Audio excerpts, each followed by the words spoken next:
Hello student, RRSP classes में आपका स्वागत है। जैसा कि पिछले लेक्चर में हम लोग देख चुके थे एप्सिलॉन नॉट का मान, मात्रक और बीमा। आज पुनः एक नया मोस्टली इंपॉर्टेंट क्वेश्चन लेकर आए हैं बोर्ड एग्जाम 2023 के लिए। देखिए इधर हम लोग का क्वेश्चन है, अक्षीय स्थिति में वैद्युत क्षेत्र की तीव्रता। अक्षीय स्थिति में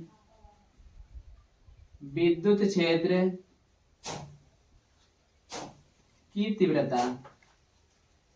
की तीव्रता, यानी कि अक्षीय स्थिति में विद्युत क्षेत्र की तीव्रता कितनी होती है, ये हमें प्रूव करना है। अक्षीय स्थिति में विद्युत क्षेत्र की तीव्रता हमें प्रूव करनी है, और किसके कारण? तो वैद्युत द्विध्रुव के कारण। हमें ज्ञात करना है वैद्युत द्विध्रुव के कारण अक्षीय स्थिति में वैद्युत क्षेत्र की तीव्रता। हेडिंग आप लोग अच्छे से बना लेंगे, थोड़ा लंबा होगा इसलिए हम शॉर्टकट में लिख दिए हैं। वैद्युत द्विध्रुव के कारण अक्षीय स्थिति में वैद्युत क्षेत्र की तीव्रता। देखिए इसमें मानेंगे क्या, मानने वाला पोर्शन लिख दे रहे हैं, साथ ही साथ आप लोग लिखते चलिए। माना ए बी कोई विद्युत द्विध्रुव निकाय, विद्युत द्विध्रुव निकाय जिसका मध्य बिंदु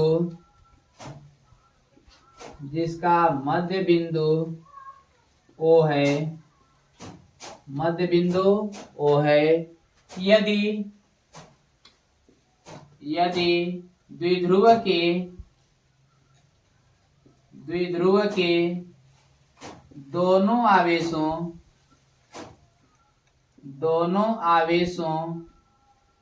के बीच की दूरी 2l है तथा मध्य बिंदु O से स्मॉल r दूरी पर कोई बिंदु P स्थित है, जिस पर हमें वैद्युत क्षेत्र की तीव्रता की, विद्युत क्षेत्र की तीव्रता की गणना करनी है। देखिए हमें वैद्युत द्विध्रुव निकाय के कारण देखना है, तो आप सभी को पता होगा वैद्युत द्विध्रुव निकाय होता क्या है। ऐसा निकाय जिसमें समान परंतु विपरीत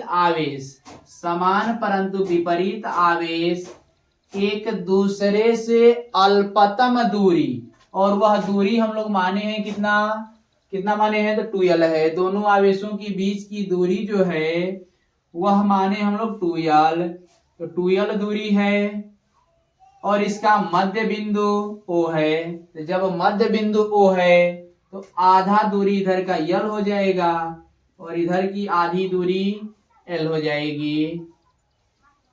इसीलिए 2l माने थे कि जब हमें दो भागों में बांटना पड़े तो सुविधा पड़े। अब चाहें तो l भी लेकर कर सकते हैं, l लेंगे तो आधा दूरी l/2 होगी, इधर भी l/2 होगी, लेकिन कैलकुलेशन हल्का सा टेढ़ा हो जाएगा। इसीलिए यहाँ पर 2l मान लिए हैं ताकि आगे हमें गणना करने में सुविधा रहे, l कर लिया जाए आधा आधा जब करेंगे तो। अब इसके मध्य बिंदु O से माने हैं, मध्य बिंदु O से r दूरी पर कोई बिंदु P स्थित है, और वह किस स्थिति में है, तो एक यहाँ पर वर्ड जोड़ लीजिएगा, अक्षीय स्थिति में। यहाँ पर लिख लीजिएगा अक्षीय स्थिति में। चूंकि हमें अक्षीय स्थिति में देखना है, तो अक्षीय स्थिति में आप चाहें तो B के साइड ले लीजिए, या फिर यहाँ से चाहें तो A के साइड ले लीजिए, किसी भी अक्ष में ले लीजिए। तो यहाँ से अक्षीय स्थिति ये वाली हो गई। अक्षीय स्थिति में मान लीजिए यहाँ r दूरी पर कोई बिंदु क्या स्थित है, P स्थित है। यहाँ पर बिंदु P स्थित है और इसी बिंदु पर हमें विद्युत क्षेत्र की तीव्रता E की गणना करनी है। इसी P बिंदु पर हमें विद्युत क्षेत्र की तीव्रता की गणना करनी है।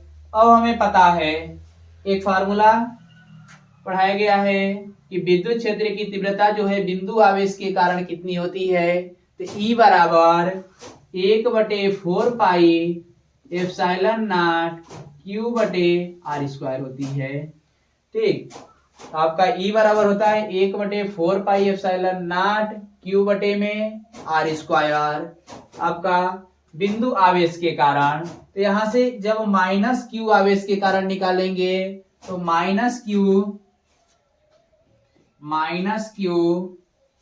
आवेश के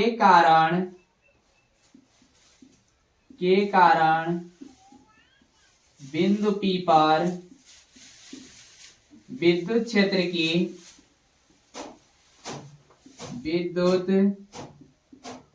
की तीव्रता, इसे E1 कर लिया जाए। E1 बराबर हो जाएगा 1/4 पाई एप्सिलॉन नॉट Q बटे R स्क्वायर, सॉरी R नहीं, यहाँ से दूरी थोड़ा सा आप लोग मैनेज कर लीजिए। माइनस Q आवेश से दूरी कितनी होगी P की, तो आपका मध्य बिंदु से R है, इधर वाली दूरी L है, तो पूरा दूरी कितना हो जाएगा, तो R प्लस L, जगह तो है नहीं, चलिए ऊपर लिख दे रहे हैं, पूरा दूरी आपका हो जाएगा R प्लस L। P से आपका माइनस Q आवेश के बीच की दूरी कितनी हो जाएगी, R प्लस L, तो यहाँ पर आपका केवल R नहीं होगा, R प्लस L का वर्ग हो जाएगा। माइनस चिन्ह नहीं लेंगे क्योंकि विद्युत क्षेत्र की तीव्रता जो है सदिश राशि है, जब गणना किया जाएगा सदिश नियम से किया जाएगा, बीजगणितीय नियम का इसमें कोई रोल नहीं होगा। तो आपका इसे मान ले रहे हैं समीकरण नंबर 1। इसी प्रकार प्लस Q आवेश के कारण P पर देखना है विद्युत क्षेत्र की तीव्रता कितनी होगी, तो नीचे तो अभी दिख रहा होगा, हाँ अभी दिखेगा। प्लस Q आवेश के कारण बिंदु P पर विद्युत क्षेत्र की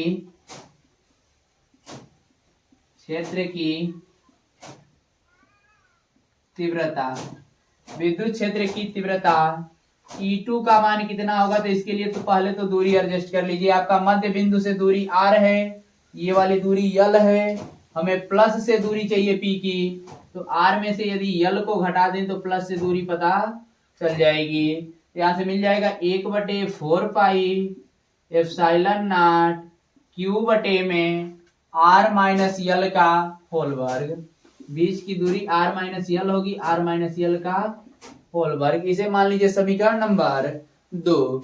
अब यहाँ पर थोड़ा दिशा देख लिया जाए, E1 और E2 की दिशा कैसी होगी उसी के अनुसार आगे कैलकुलेशन किया जाएगा।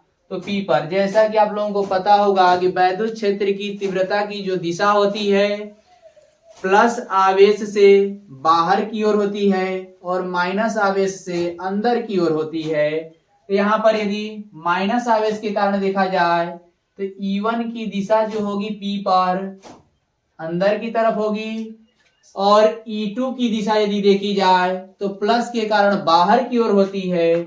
यहाँ पर E2 की जो दिशा होगी P पर बाहर की ओर। अब सदिश नियम ये कहता है कि यदि दो सदिश राशियां विपरीत हो तो दोनों का घटाव होगा परिणामी के लिए। तो बिंदु P पर और एक ही दिशा में रहेगा तो उसे आप लोग जोड़ लेंगे, ऐड कर लेंगे। तो बिंदु P पर परिणामी विद्युत क्षेत्र की तीव्रता, परिणामी विद्युत क्षेत्र की तीव्रता E बराबर कितनी हो जाएगी, तो दोनों विपरीत है, घटा लीजिए, E1 माइनस E2, E बराबर हो जाएगा E1 माइनस E2। अब यहां से E1 और E2 की वैल्यू पुट कर दिया जाए, जगह तो थोड़ा कम है, आप लोग एक काम करिए, इसका स्क्रीनशॉट ले लीजिए, हम इसे रफ करेंगे। चलिए आप लोग स्क्रीनशॉट ले चुके होंगे, इसे अब हम रफ कर दे रहे हैं क्योंकि इसकी अब जरूरत नहीं है, केवल E1 और E2 की वैल्यू को रोक दे रहे हैं, बाकी सभी को हटा दे रहे हैं क्योंकि दुनिया बहुत स्वार्थी है, जिसकी जरूरत है उसी को रोकेगी। हाँ चलिए देखिए इधर, यहां से हमें परिणामी वैद्युत क्षेत्र की तीव्रता E की गणना करनी है। E बराबर E1 माइनस E2।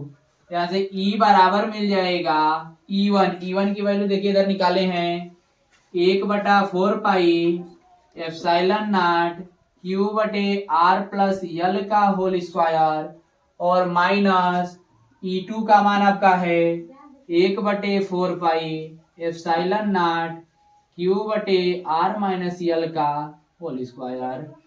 अब यहां से देखिए कुछ कॉमन दिख रहा होगा, अब नीचे वाले को भी रफ कर देते हैं, इसकी भी अब हमें जरूरत नहीं है, इसे भी हटा दीजिए। देखिए इधर यहां से मिल जाएगा E बराबर, कुछ कॉमन दिख रहा है दोनों में, ऊपर आपका Q कॉमन है और 1/4 पाई एप्सिलॉन, इसमें भी 1/4 पाई एप्सिलॉन, इसमें भी, दोनों में कॉमन है, कॉमन ले लीजिए। 1/4 pi epsilon naught Q common है, Q को भी बाहर निकाल लीजिए। यहाँ पर मिलेगा क्या 1/R प्लस L का होल स्क्वायर और माइनस 1/R माइनस L का होल स्क्वायर। अब यहाँ से प्योर कैलकुलेशन है, कैलकुलेशन देखिए आप लोग कर सकते हैं।